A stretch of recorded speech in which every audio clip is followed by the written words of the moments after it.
ceiling. And so we're very excited to have this as a resource to offer to musicians in our community, and we're also really excited to have the ability to invite some of those artists back to talk about their creative process and kind of whatever aspects of their work they want to kind of reveal. And tonight, Kate In, who's sitting right here, is our guest with the speakers back in June, and a written email a week that will tell you about all the events that are happening here in this space, and there's all kinds of amazing music and stuff to know about here, so you should do that if you're interested. Also, the CLEAT Series, where musicians are coming and using the speaker system, happens usually once a month, and our next concert on that series is this coming Friday. So you come and check that out. I can tell you more about that if you want to know more about that. I won't. I can tell you more about that if you want to know more about that. I won't go on about it right now. Our agenda for tonight is to have Kate speak, demonstrate, do whatever she's going to do in relationship to the work she'll be talking about, and then we'll have a Q&A session. During that time, I'll be passing around this microphone because we are recording these talks for posterity. We'll want to get your questions, your voices as part of that recording. And then after that, we'll kind of break into a more informal session, and if any of you have a computer with you that you'd like to try and hook into the speaker system, we are constantly inviting people to come play with the speakers, try out their own ideas, propose ideas to us that we can include on the concert series. And I'm assuming that at least a few of you who might be in the crowd of people who are excited about a talk like this enough to be here on a snowy evening may be the sort of people who may eventually want to perform here, and we would love to start that conversation with you. So, okay, I think that's all my stuff. Kate, take it away. Thanks, Stefan. Thank you. Let's give it a round of applause for Kate.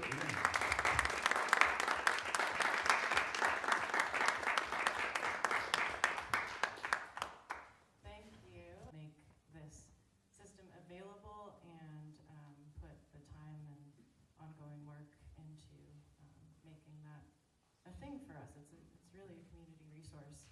And so really at the end, after I talk, if you feel like digging in more, you should do it. And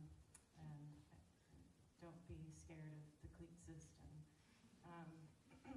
Cool. So I'm going to talk for about an hour, and then we can switch over to doing Q&A and all of that. And tonight I'm mostly going to talk about a piece that I presented, as Stefan mentioned. I presented it here in June, and it's called Drop, Lift, and Fly. It's a composition that involves a performance by a 7-person vocal ensemble, alongside some playback over the speakers here, with interactions between the two. So I'll open up my sessions and get into, and then at the end, if there's time, I can talk about some other multi-channel work that I've been experimenting with lately, too. So first I want to show you this really great resource page. That is somewhere here. This website is a great place to go if you want to find ready-made guides. Here's a video, an operation manual. I bring this up because these sample patches and templates are super useful, and the Ableton session that I'll show you is built off of this Ableton template that Troy Cruz made, and it's great. So let me just run through real quick how that's set up. I removed some of the things that I didn't need, but essentially there's Troy has set it up where there are all these aux tracks, return tracks here that send out to the system. So it's kind of small down here at the bottom. bottom right, you can see there's stereo returns that are going out to the speakers this way. So there's 1, 2, 3, 4, 5, 6, 7, 8, all the way through 16.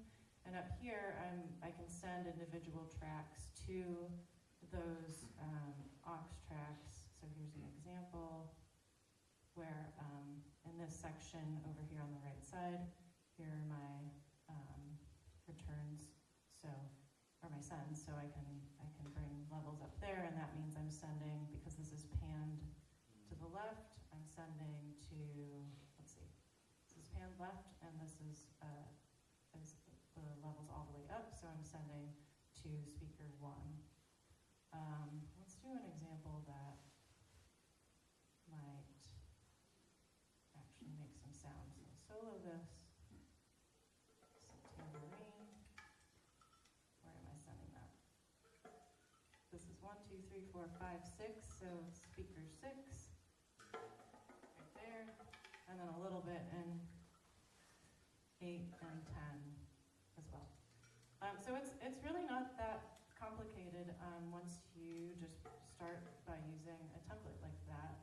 Troy has set it up so well, and there are guides. So that's a little bit of a taste of some of the technical stuff. I just want to preface things with that so that we can, so that you have somewhat of a reference point when I'm like scrolling around in the session for how things are routed. But we'll get back to this now. Cool, so let's dive into the piece. This is Drop, Lift, and Fly. Here's a little bit of video to give you a sense of what was happening with this choir sitting up here.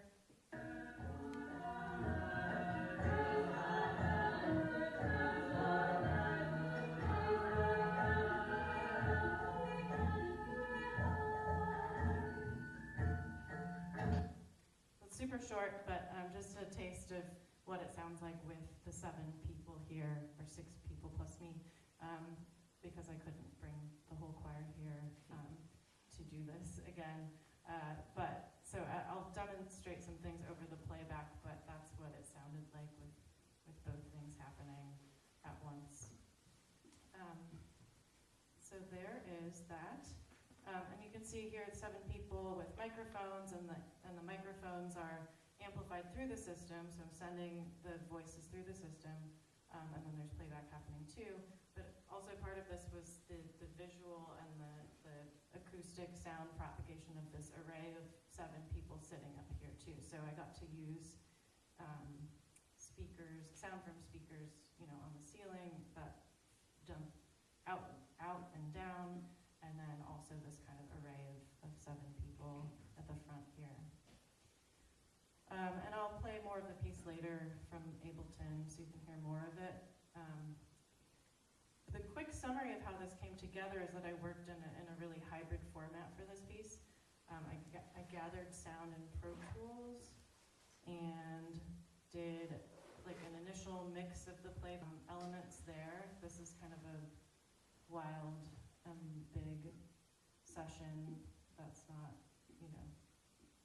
it's kind of like workspace there.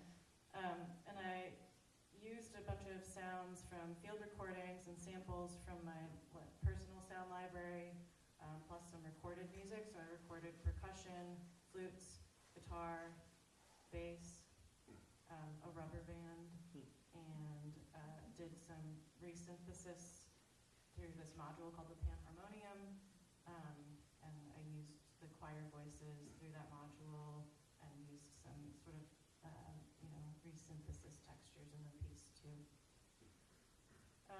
Okay, so then so these are some of the sonic elements. This is a video of like this cool farm implement that I was making sound on. So things like that factor heavily into the piece. And that's what I was kind of mixing and working with in Pro Tools to compose. Then I created the choral parts and made this score, rehearsed that with the choir. You can see here. This is for rehearsal.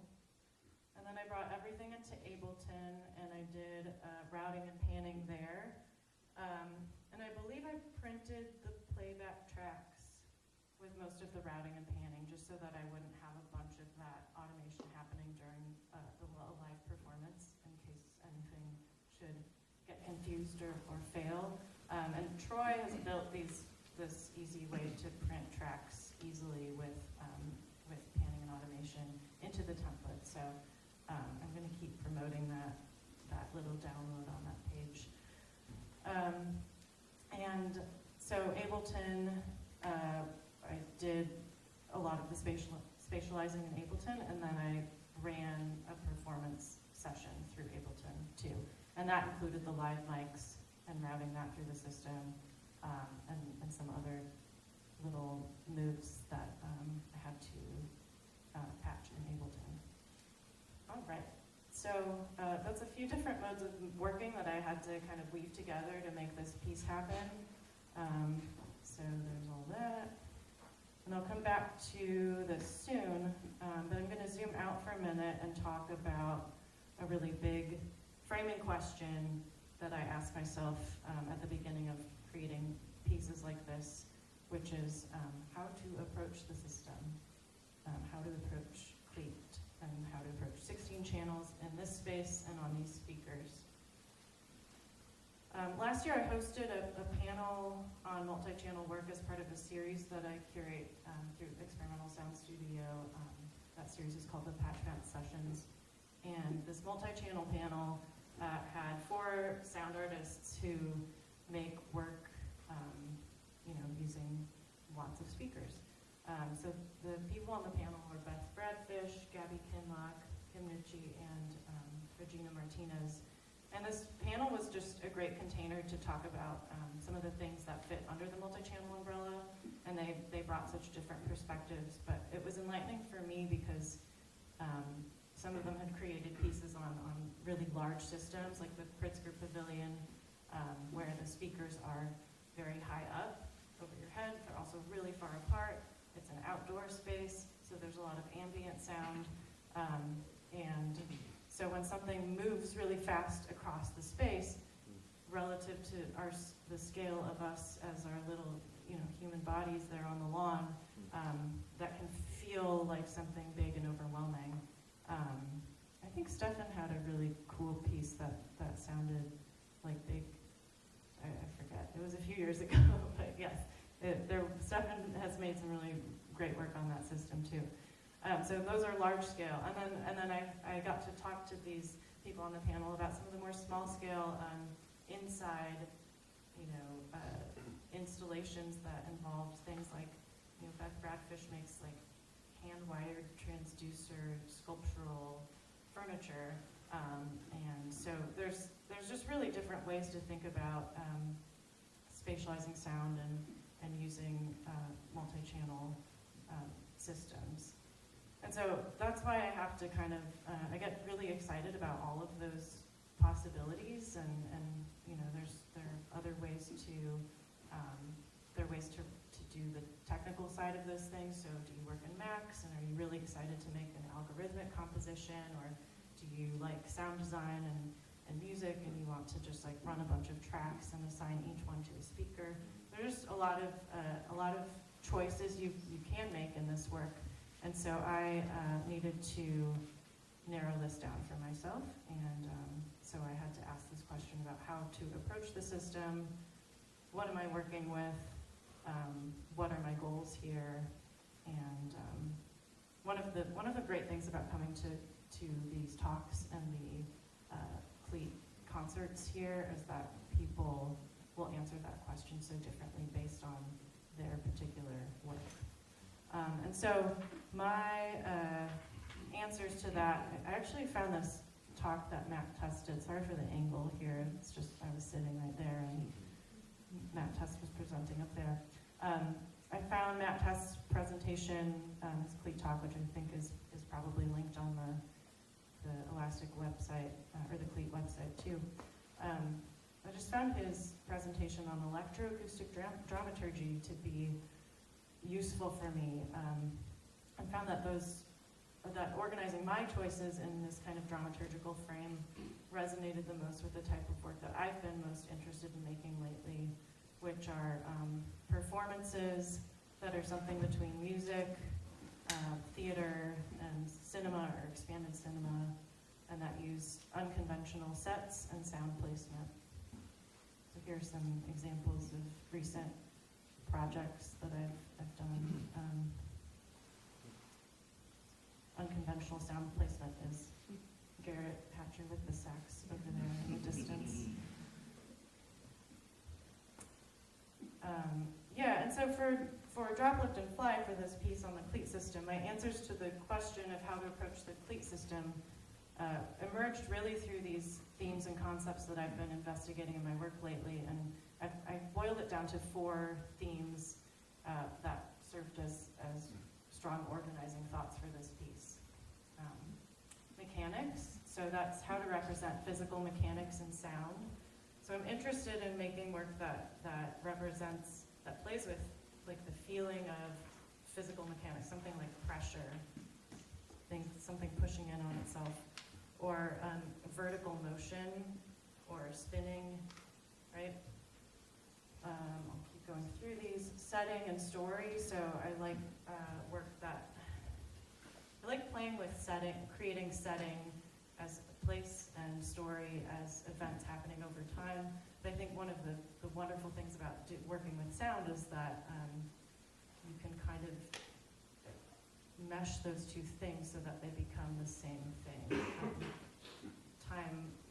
Sound is a time-based medium, but you can also create a sense of place since people are imagining in their heads, whatever they're going to imagine. I like the idea of making it so that, place and time become, part of the same seed in some way.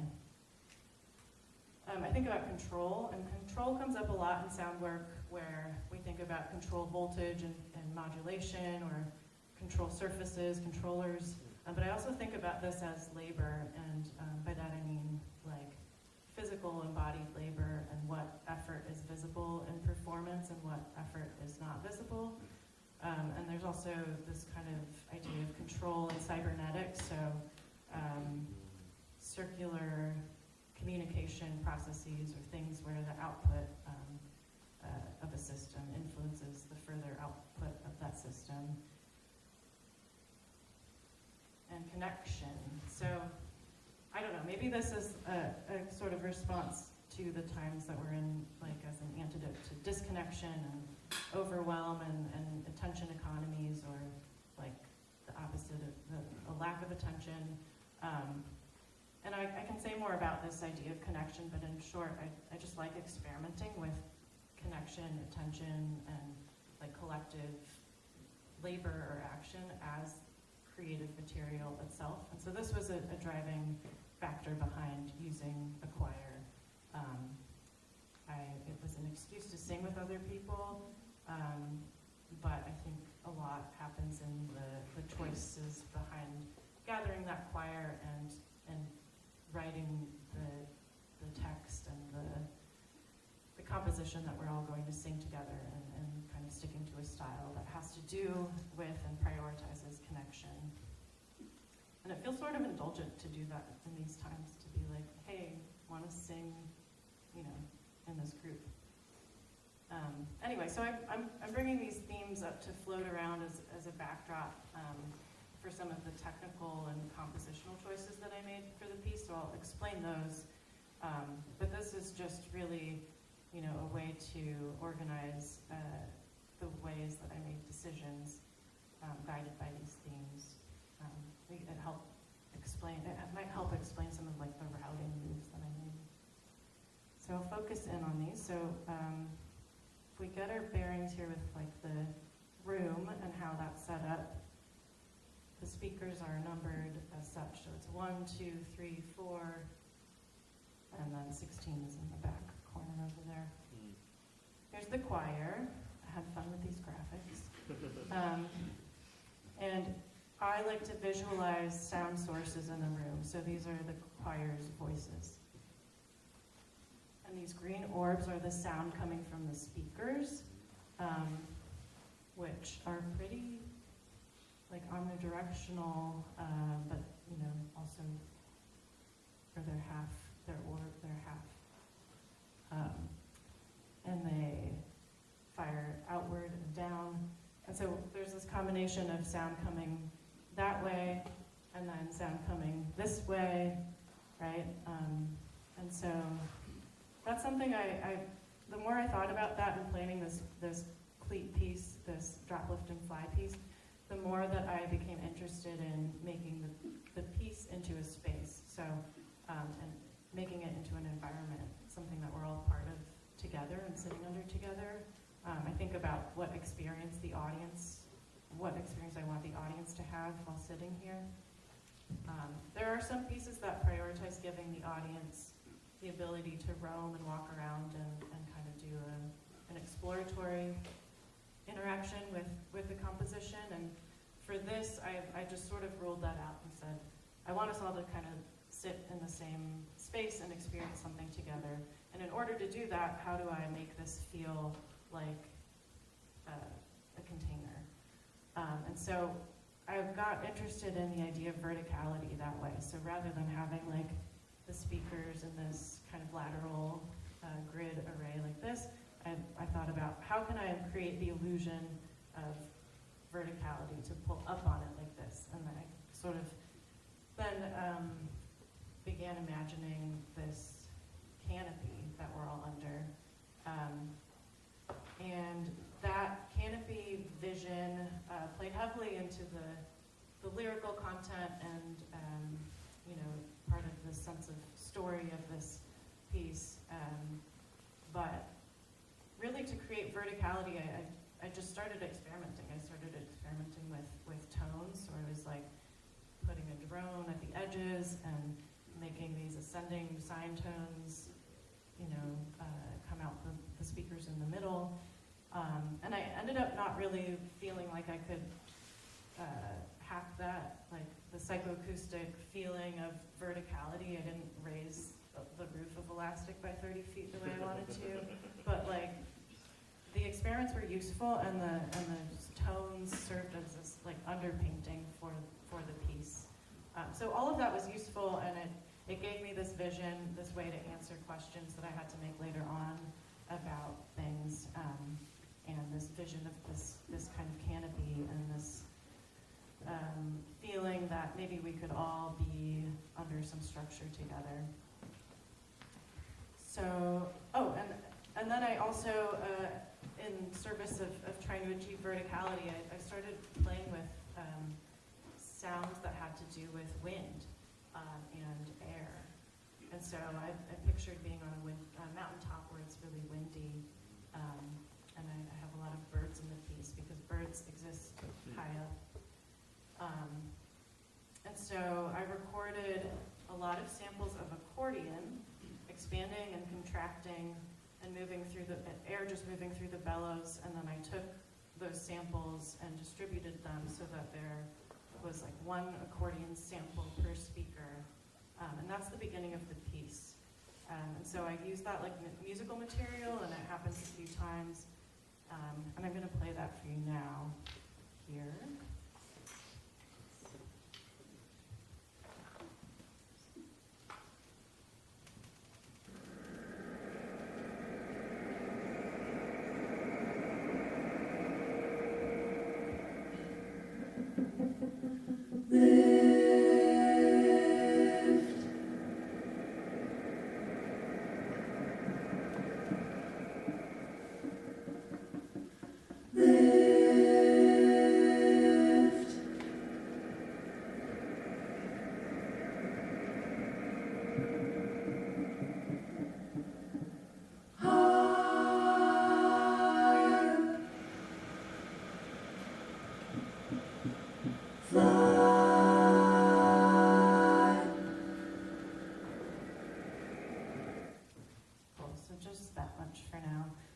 So that is a bunch of samples of accordion, and I think back to the idea of all being in the same kind of thing. I wanted us to be in something that was breathing, and could create space by augmenting this, like the idea of breath, but using a kind of prosthetic for breath, and so the expansion and contraction, which I think also plays into the fascination with like physical mechanics. So an accordion expanding and contracting air is, expansion and contraction and pressure and release in some way too. So those are just kind of things that float around that I like to play with. And another example of trying to work with this room and this space and make us all sit in the same room was putting the choir in speakers. Ooh, here we go.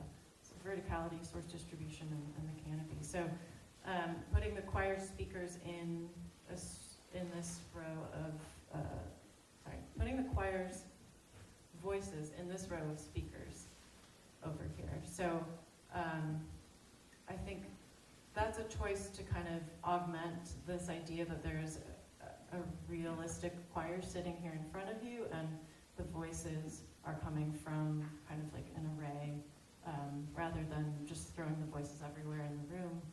That was kind of a choice that I made, like this is reality, we're sitting here together looking at this set of people perform this thing. All right. And so this is kind of, there you go. There's the highlighted 5, 6, 7, and 8 with the choir's voices. And hopefully this fills in a sense of like the mapping of the sound sources in this space. Cool.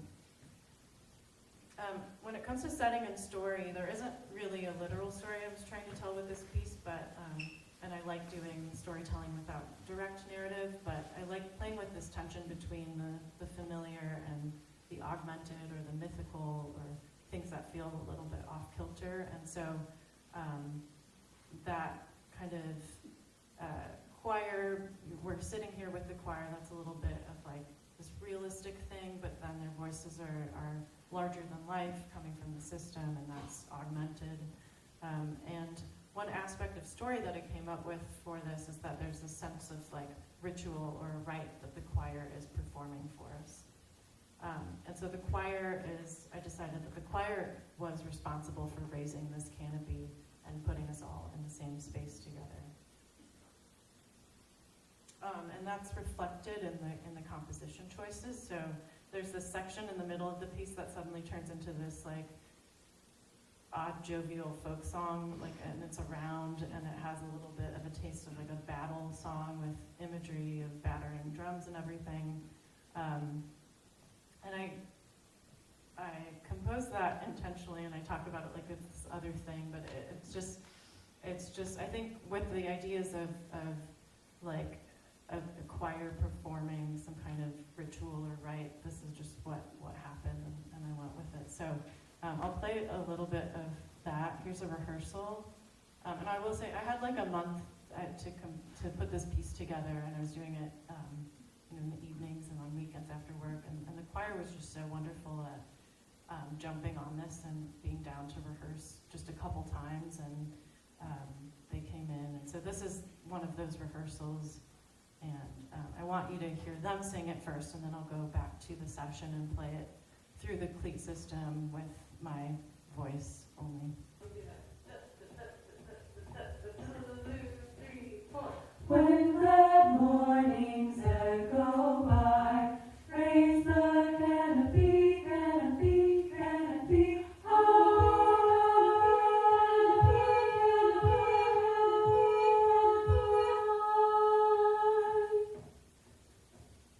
When glad mornings echo by, raise the canopy.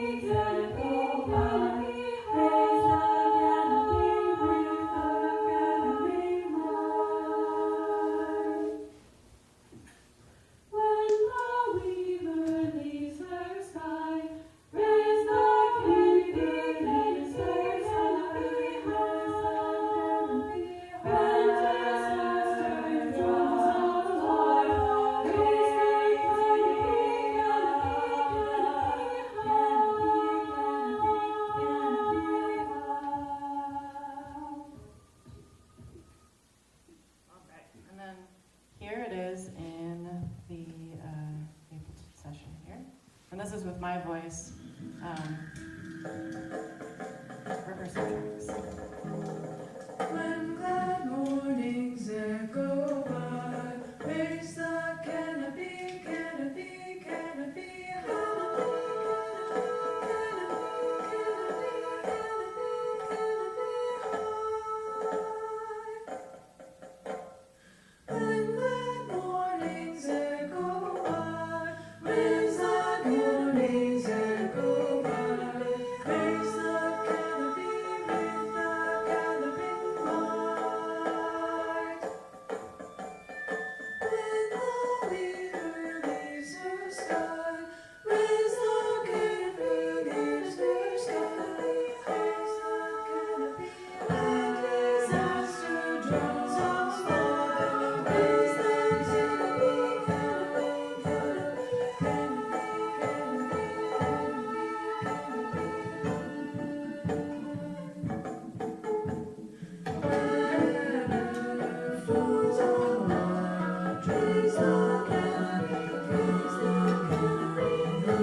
So the choir is responsible for raising the canopy with their voices, and there we go. And in order to do that, I've decided in my imagination that raising the canopy involves working this big machine. And so I found sounds that I imagine might represent a machine that I got to just make out of whatever I wanted. And so I made it a composite of clicks and clacks and frogs and fire and chains. So those are a lot of the samples and sound sources that I used for this machine sound. And I thought about how does the choir then go about controlling this machine and raising the canopy to using this machine. And so this is where it gets fun because I can show you, here, the machine stuff. So this is, in order to kind of solve this problem where the choir then controls this machine in order to raise this canopy, I used envelope followers on all of the live vocal tracks. And so this is an example of Lena here singing, and their voice is controlling the level of playback of a sample of chains.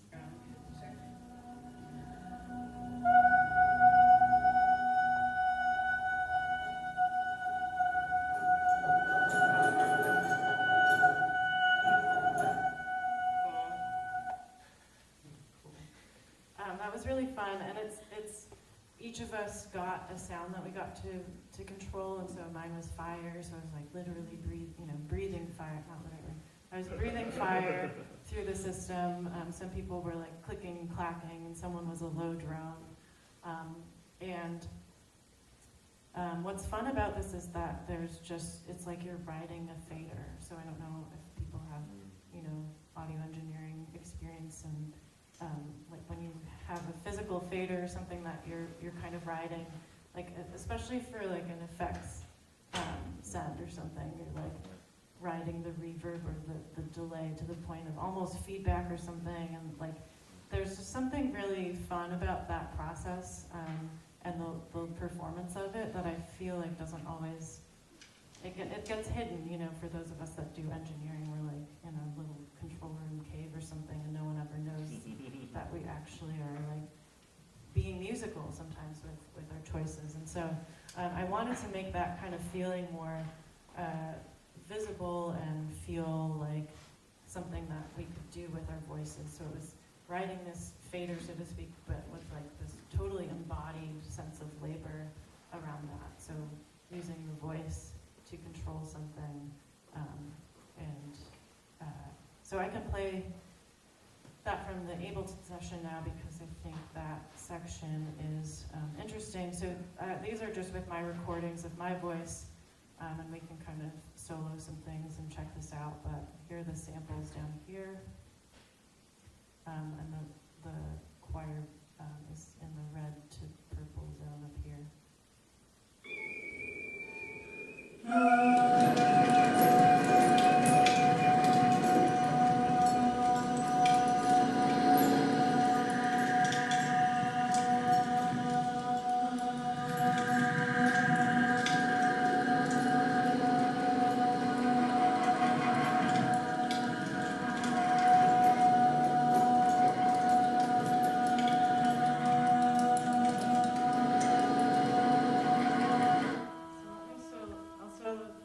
Solo this. Oops. Okay, and then fire, which I'll have to find. There it is. I have to use two hands to do this.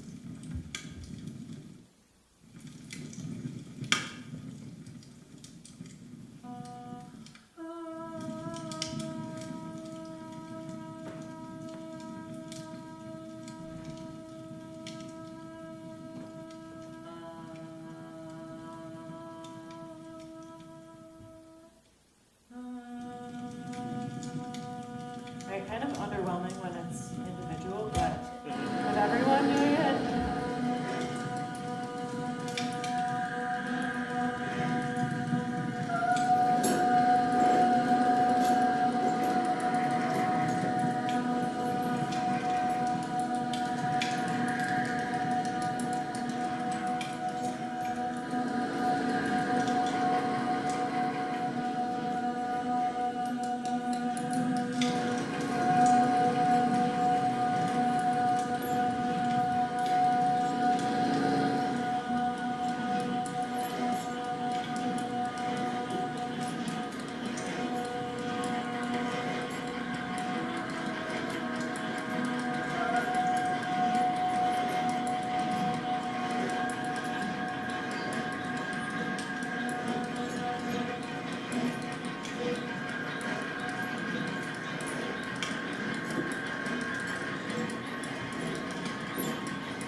So then the choir gets this machine up and running. It kind of just takes over from there.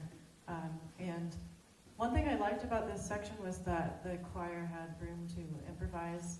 They had a kind of, collaborative relationship with the speakers. So it was more up to them about whether they wanted to push their element forward in the mix or lay back. And kind of had to have this like dual way of thinking, which, when you're in a choir singing a choral piece, you are focused to some extent on how you're blending with the other members and the sound that you're putting forth in the room. And this added like a dual sense of that, where you're thinking about both your voice, but also the sound that you're controlling through the speakers and how that fits into the mix as well. So that's something I'd like to keep playing with at some point. I think that kind of section with the embodied, labor of it and the amount of agency it gave to the choir was really interesting to me, artistically. Okay. So we're back. And then the last kind of area I think about here is connection.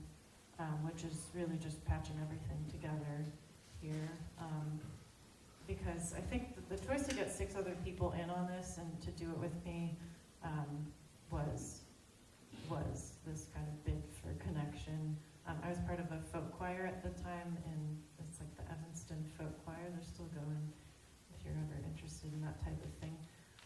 And the feeling of singing with other people is so unmatched. I was in choirs for a long time, and really just missed how it feels to sing with other people. idea of being in a folk choir is that you just get together and sing stuff. It's not so much focused on precision and perfection, and so something like singing around kind of connects you to the other people in the room, and connects you to the other people that have sung that song in the past, and there's just something that, you know, connects you to a larger thing, sort of old world feeling. So I was also kind of thinking about things like ecofeminism and cyberfeminism while I was making this piece, and I won't go too far into that, but some of the tensions between those two ontologies were things that I was thinking about when I was creating this. So I guess by trying to create this way for us as a choir to answer some of the questions about like the tensions between ecofeminism and cyberfeminism, by collaborating with the speakers, where I could kind of inscribe this meaning onto the playback. So maybe if the playback is a forest kind of feeling, or if the playback is we're in the air with a bunch of birds, that's this sort of like places us as humans in the choir in relationship with that kind of environment, or by placing us as, you know, controllers of this machine, but the machine is made out of fire and bug sounds and all these things. Like, what does that mean? And so I don't really have a strong kind of thesis or theoretical answer to these questions, but I think it just felt like a really fun way to make some of those themes, to play with them with other people in this very connected way. There was a section of the piece where the choir was asked to imitate some of the nature sounds that they heard over the speakers as well, and so very much like a collaborative relationship between the two things, and I tried hard to compose the piece in that kind of wild hybrid way, to reflect all of that. Okay, so this brings me to the end of the drop, lift, and fly piece, and I can show more of those sessions or answer any questions at the end. But I'll share a little bit now about some other kind of multi-channel work that I've been doing lately. This is a piece that I did in August. Here we go. And this is a 4-channel plus a sub kind of hybrid installation and performance that involves a labyrinth on the floor made out of audio cable and 2 QSC speakers like this, and then 2 roving Bluetooth speakers that I carried in my hands. Mm-hmm. And so I walked the labyrinth. I had 4 different kind of pieces that I played over those speakers, but the performance involved walking and doing motions with the roving speakers, and then walking the labyrinth in different ways too. So it was very much like, again, a kind of embodied performance thing about, I think, rather than having speakers that stay still, what does it mean to then have speakers that move around and that I control with my kind of motions in my body. Here's some of the planning of this labyrinth. It was really fun. So Lena, who's sitting back here, helped me with this, and we had to practice laying the labyrinth down, and I had to calculate exactly how much cable I needed, and we zip tied the cable along with this kind of weighted rope that they use for like weighing down theater curtains. I wonder if this in here. Well, this is chains, but and that made it heavier, and it made it lay in this certain way. So here's an example. Stereo mix down.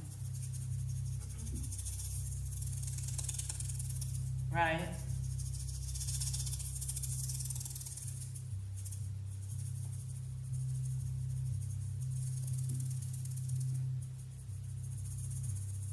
Right. left,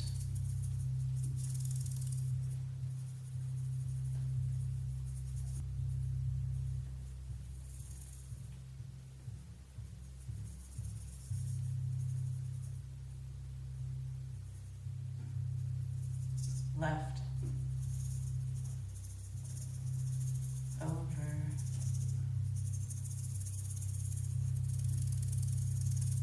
over,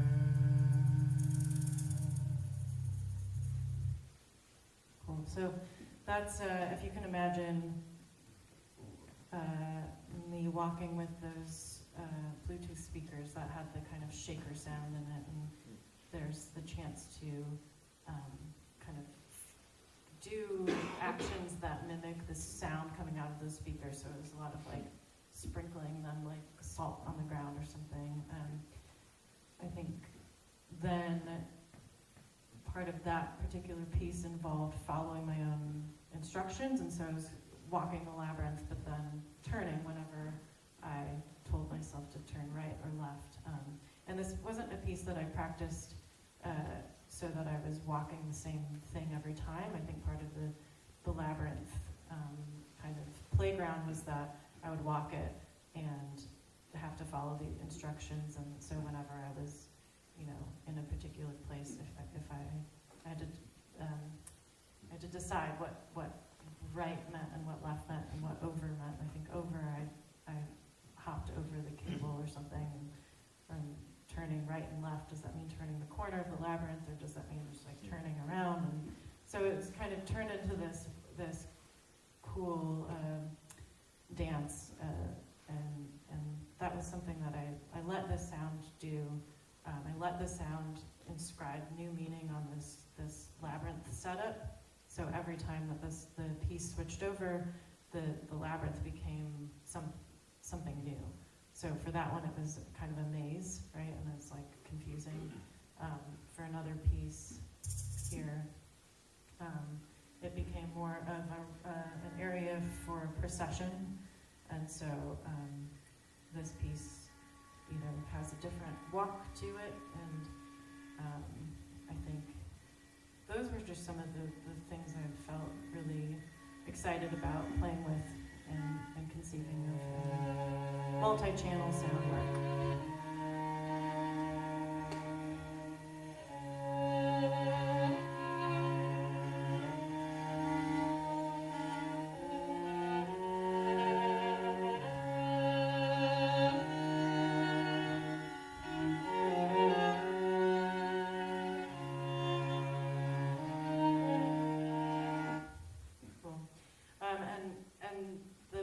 Ends by wrapping up the audio cable by disappearing the labyrinth, and so it was weighed down with that extra rope, and it was heavy, and again, just sort of interested in laborious things as part of these performances, I guess, lately.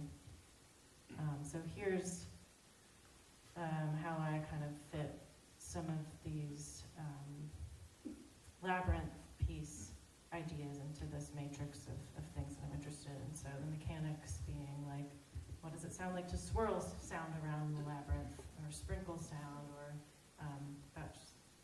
process, not process. And then control being, I had sort of control over the sound by walking and turning, by holding the speakers, and by wrapping cable and demonstrating labor in that way. I put alone under connection because it's kind of a lonely place sometimes to walk a labyrinth in it, and I think part of the initial conception of this piece was to like treat it as this thing that could be meditative in some way. What would it be like to walk it over and over again, and like what happens in your brain, and how might sound kind of reflect that or play with that. And then I like inscribing setting and story on a system there. So I made the labyrinth a playground, and I made pieces that can kind of like mess with what meaning comes from looking at someone and listening to them perform on that. so that's the extent of, oh, I have one extra little thing that I put together. There's a Max patch. I can kind of just demo. So this is one of the templates or the starter patches that is on this website, and it's a little 2D orbiter and panner. So it looks like this when you open it up, and it sends sound around. So let's see, they're just sending us a sine tone around in a circle, and then I can increase the rate.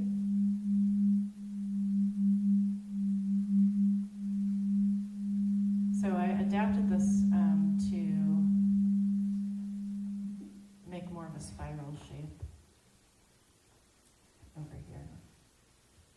And let's start with some sine tones.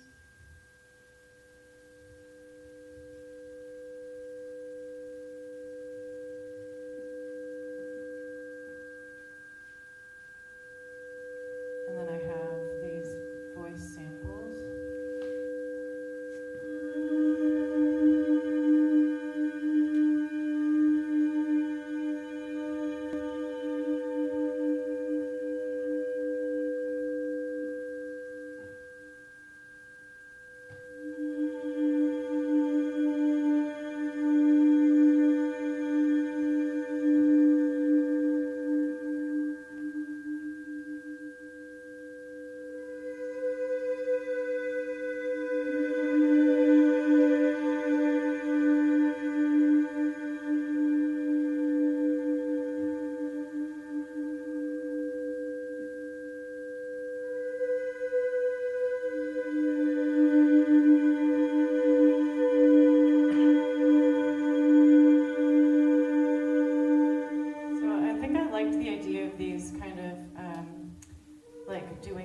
With each other as they spiral around and interact with each other in the space, and doing duets with the sine tones as well. So here's with everything kind of happening at once.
So maybe I'll keep developing that, because I can kind of like perform this as is by just looping and bringing in different samples and taking them away. So Max is a fun way to engage with this system too. So I'm going to finish up and turn it over, but actually, Stefan, I wanted to mention this piece of advice that you gave to a class I was in.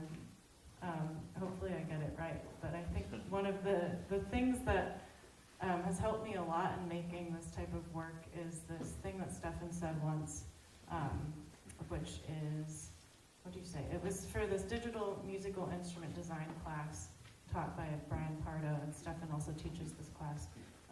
But Stefan was visiting as a guest artist that day and presenting on some of his work. And one of the things that he said that stuck with me was, rather than making an instrument, start by making a piece and then make the instrument that you need in order to carry out that piece. I think that's maybe right, or I'm doing a game of telephone here, but yeah, I was quoting Perry Cook, okay. who was kind of a famous computer science person and instrument builder who was at Princeton for many years, and yeah, make a piece, not an instrument, in the instrument building class was sort of always Perry's mantra. So I was just passing that on. Okay, I'm glad it resonated. Well, yeah, there we go. The game of telephone will be the next CLEAT piece that they do here. So. Okay, well, thanks. I'm happy to take questions now and all of that.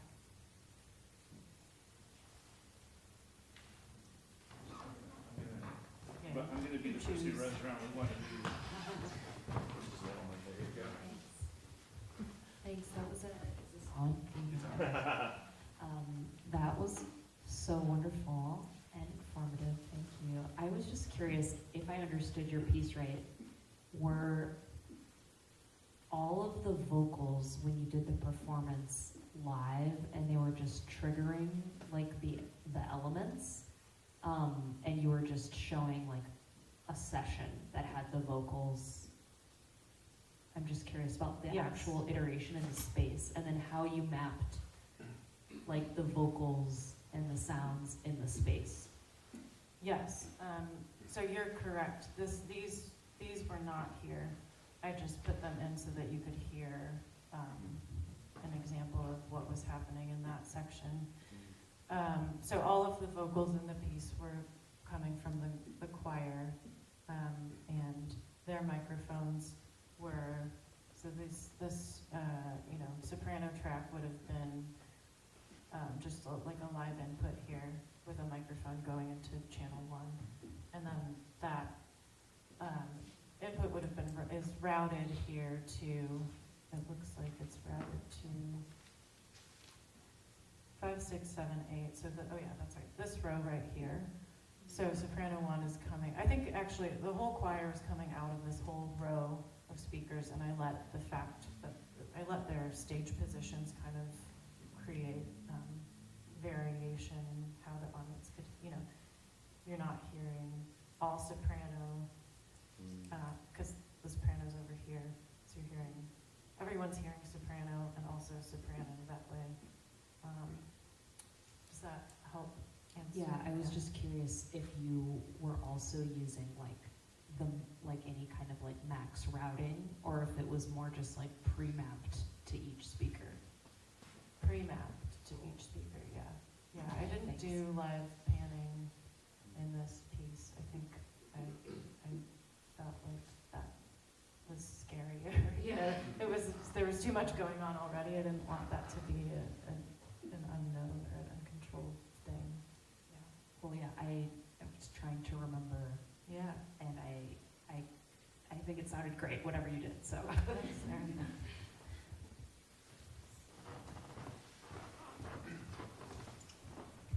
I was just curious, particularly about this part with the envelope followers.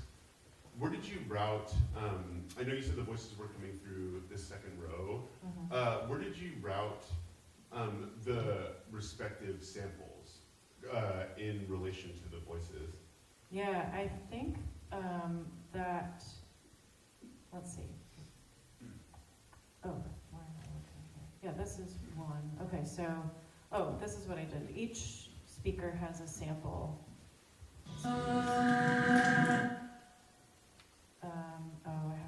I'd have to solo the thing that drives it.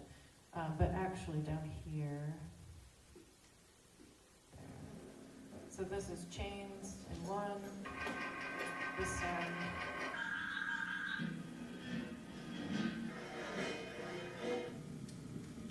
Fire. So they're distributed throughout. All the samples are distributed throughout the grid here. And then there are 7 choir members mapped to 16 things. So some people had multiple, I think that they're like, there's double fire. So there's fire here and also there. And I remember making this map that I've drawn somewhere in my notebooks somewhere, and I like really carefully placed fire, so that it could, I don't know, I thought about where each sound should go so that it wasn't too close to its other sound, and I thought Lena is going to be controlling this sound, so maybe it should be kind of on Lena's side so they can hear it, things like that. Awesome,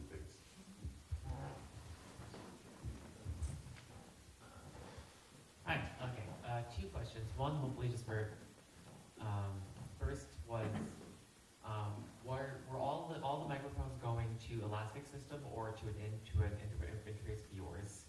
And the second question was the bigger one of, was there ever a risk of feedback given the mic placement and risk of feedback using the system? What did you do to alleviate that, if anything? Yes, so the first question is, or the answer is that the mics were all all patched into Elastic system, so that interface, the 16A, had plenty of channels for us. And here's this, right? Okay, and then to reduce feedback, I put the choir in 5, 6, 7, 8 to reduce feedback. Otherwise, I might have thought about putting them in 1, 2, 3, 4 to really represent that kind of like, room space feeling. So that was the next best thing. But actually, this room is pretty good. I was here with Stefan testing things out, and so we kind of just made sure that didn't happen. But really putting the choir mics in that set of speakers was the only, fail-safe thing that I did. Otherwise, I was pretty surprised by how, I had used all dynamic mics, so like 58s and a couple of like electro voice dynamic mics too. So. And nobody was doing this. Yes.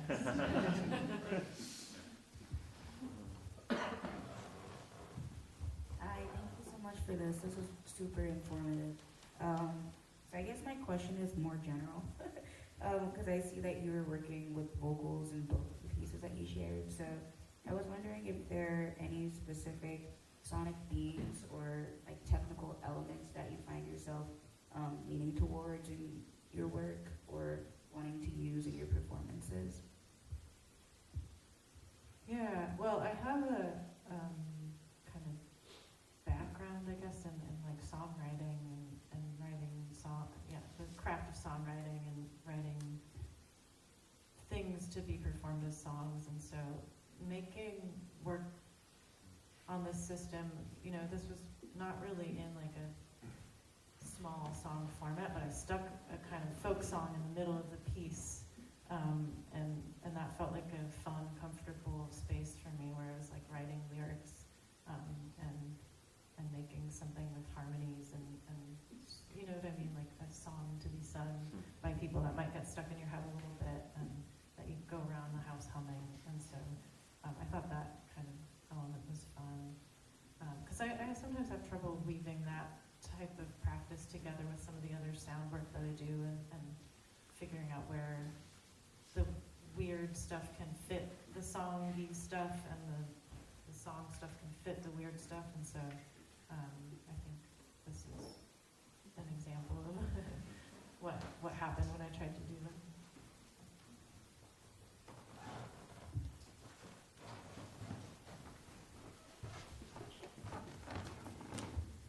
Yeah, so we got these 4 tenets: control, connection, setting/story, and mechanics.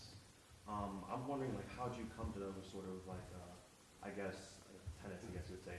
I have like a background in role playing, and it reminds me a lot of stuff I used to do when I'm trying to come up with stuff for, I guess, a session or for a plot. And I just wondered, like, what's your mindset on that? Like, how'd you come to that conclusion? Oh yeah, that's so cool. I want to hear more about that. Like, there's, I guess it just happened, and I reflected on the process, and I did have kind of an active summer of working on pieces, and so I was like, what's happening here in this work? And I really think experimentation, and the fact that this is like, the Chicago Laboratory for Electroacoustic Theater, like, to have the lab space to do experiments and then see what is happening in my work, what am I concerned with, like what keeps showing up, has really helped me and guided me in making decisions for future things, and being like, oh, I did the cable wrapping thing as part of the Labyrinth piece, because in the car piece that I kind of flashed on screen earlier, I had to like push the car well, it was in neutral, I can't find it, but Oh, yeah. I think like the idea of doing like kind of tough physical labor as part of pieces has been interesting to me. You want to suffer for your art. I think so, yeah. I think we all do in one way or another, but you want to make it literal. Yeah.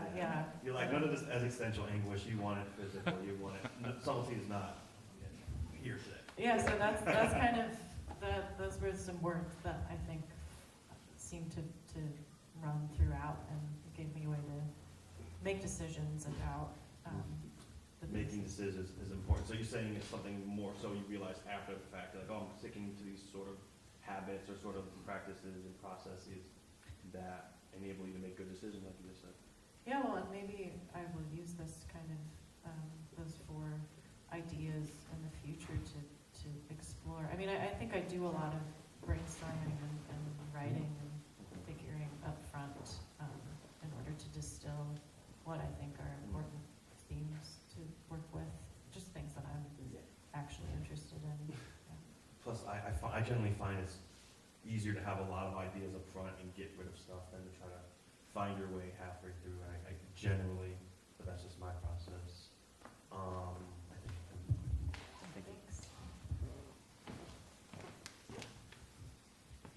I'm really curious about how the idea of, in order to raise the canopy, has to involve this machine.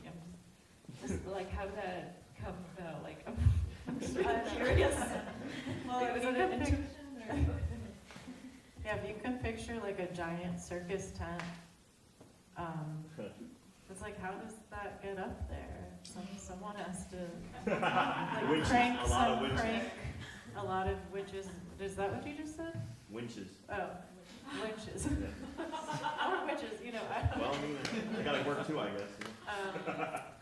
Like someone has to like crank some crank and there are chains and pulleys or something. So I don't really know the answer, but I think that's a good, yeah, that's a good status of it. Yeah.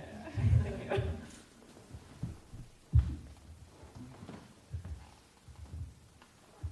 Thank you. That was fantastic. Thanks for taking us into your thinking, into your creative process. I have a question on one particular aspect. It's kind of a follow-up, maybe. Writing music for performers and having their performance affect what everyone is hearing beyond that, specifically all the machinery raising the canopy. I'm curious, have you done that before? What did you learn from that experience from them and just from it? And how, this is probably asking a lot, but can you generalize what you learned from that beyond that particular piece and experience? Yes, I want to unhide these slides. I have some extra things here. Let's see. So I do sort of have experience. This project, there's this project that I've done for a long time called Tiny Circus, and it's a collective of artists that are interested in collaborating without a leader, and doing art projects. Usually stop motion animation is what we end up doing the most, and doing that in a way to experiment with non-hierarchy. And so this is a project that's brought me all over the country to schools and residencies and community groups. And so part of the working method with this group is that we work with all these different people and we figure out and make the process itself is part of the creative act. So the idea of like working together in an unconventional way, because like kind of hierarchical systems are the conventional way usually. So doing something separate means making it up as you go along, or referring to methods that are not so often used. And so we kind of have our own working method that people have contributed to over the years. So that's background because I feel really kind of comfortable in that space. This project I did with the car over the summer was a devised theater piece, and so that's another kind of way of working where the performers and the director like develop the story and develop the piece together. And so I think that type of work really interests me in general, and I always learn something. I think, you know, with this choir, I think it would have been great to have a little more, like a few more rehearsals and more time so that everyone could feel comfortable with the relationship with technology, just because that's something that's so new to people singing. Like a lot of people haven't like sung and affected the playback. So we did test that in our small rehearsal settings, and we tested it right before the performance. But there wasn't a way to like really get comfortable with it as performers and find like the edge, and kind of like do it as an extension of self and voice. And so that would have been a really cool thing to do. That's something I learned. Like increasing the ensemble's comfort level, I think, with the technology is something I would have spent more time on. Do you think you all might stay together to do that? Yeah, I hope so. Like looking at Lena there. Yeah, and it would be great to expand and have more people involved at some point. I don't know how many mics we can get, but there's nothing that says we couldn't, you know, share mics or whatever, or figure something else out and have people perform together. So, yeah. Thank you.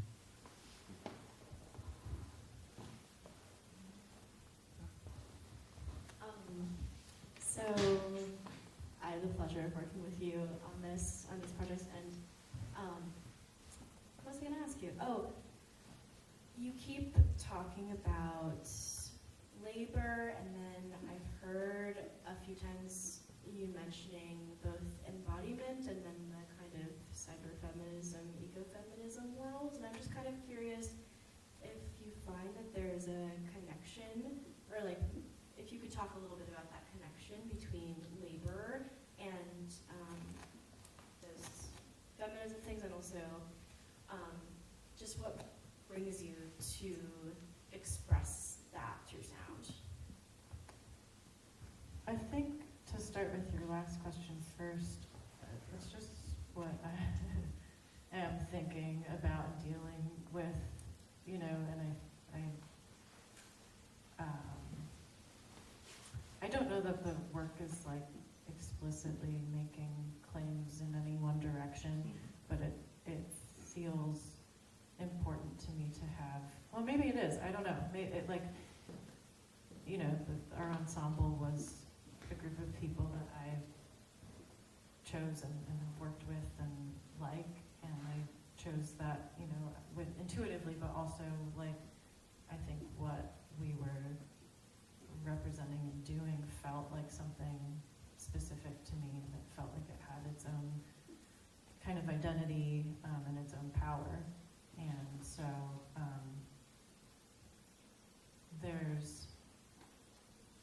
there's something, I think, inherently that political, or that makes a statement just about being who I am or who we are as this choir doing this thing in this space. I guess that's my kind of vague answer to that. I don't know.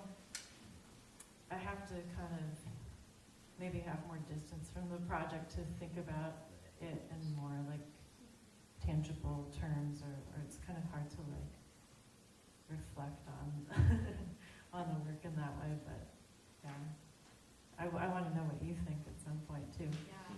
Cool.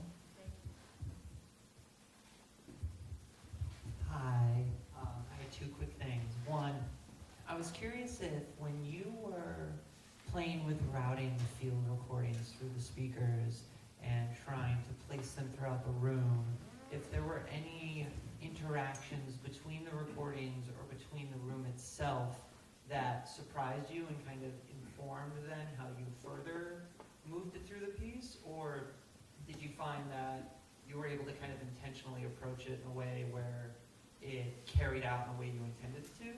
And then my second thing is, can you please expand upon your stop motion work? That sounds incredible.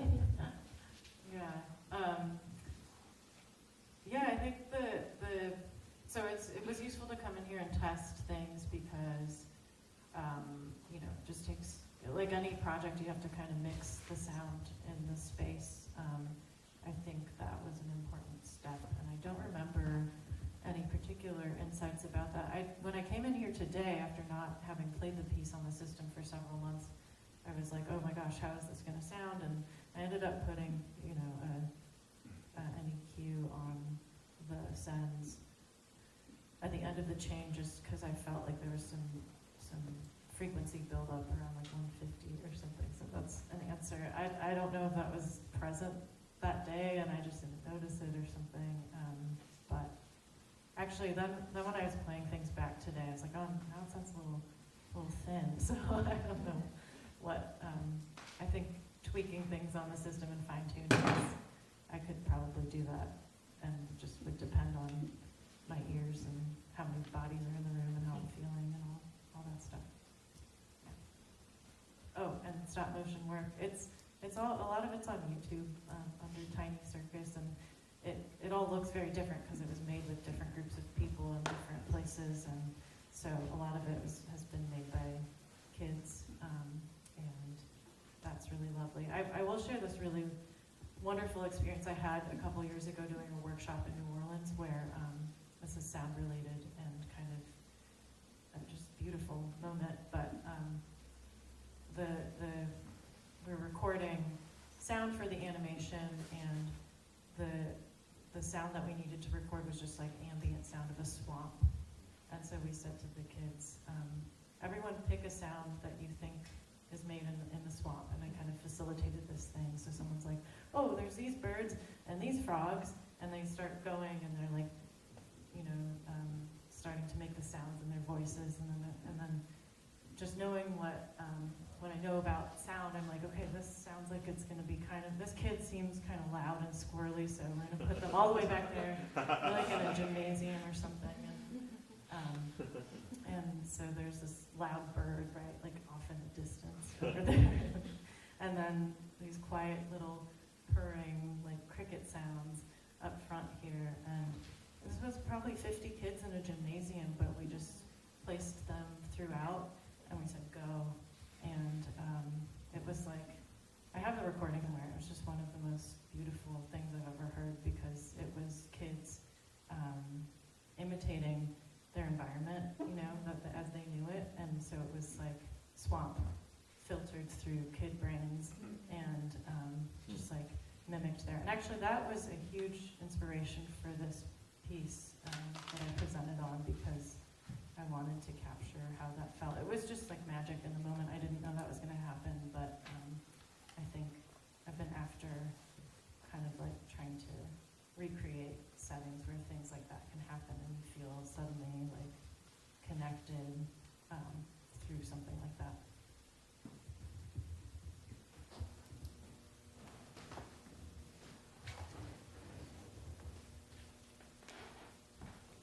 If there are no other questions, then I think we'll move to the next part of the evening, where Kate will stick around for a bit, and then if you are wanting to talk to her further, that's great. If you have a desire to plug into the system with your computer and try putting some sound into the space, we're here to facilitate that as well. I'm going to say just a couple of other quick kind of thanks and announcements here at the end of the night. I want to thank Nicole for all the technical support in getting things set up today. Thank you, Nicole.